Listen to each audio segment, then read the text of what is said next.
அன்பு நண்பர்களுக்கு வணக்கம். திரிகடுகம் செய்யுள் 40 தொல் அறிவாளர் தொழில்கள் என்று இந்த செய்யுளுக்கு தலைப்பு. கற்றறிந்தவர்களுடைய செயல் எப்படி இருக்கும் என்பதை 3 உதாரணங்களோடு விளக்குகிறார் நல்லாதனார் இந்த செய்யுளில். செய்யுளை பார்ப்போம்.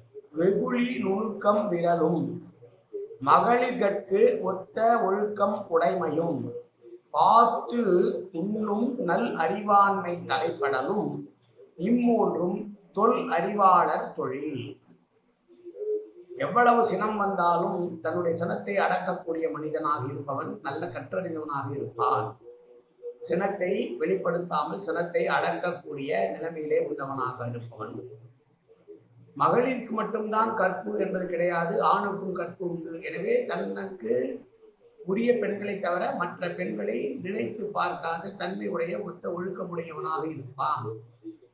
தன்னுடைய அறிவை பயன்படுத்தி மற்றவர்களுக்கு பயன்படக்கூடியவனாக இருப்பான். அப்படி இருக்கக்கூடிய இந்த மூவரும் நல்ல அறிவை பெற்றவர்களாகவும் கற்றறிந்தவர்கள் என்றும் போற்றப்படுவார்கள் என்று கல்வி கற்றவர்கள் எப்படி நடந்து கொள்வார்கள் என்று சொல்லுகிற செய்யுள். நல்ல கல்வி பெற்றவன் கோபத்தை அடக்குவான், பிற பெண்களின் மீது ஈடுபாடு கொள்ள மாட்டான், தான் கற்ற கல்வியை மற்றவர்களுக்கு பயன்படுமாறு செய்வான் என்பதை உணர வேண்டும். இந்த செய்யுளை மீண்டும் பார்க்கலாம். வெகுளி நுணுக்கம் விரலும் மகளிருக்கு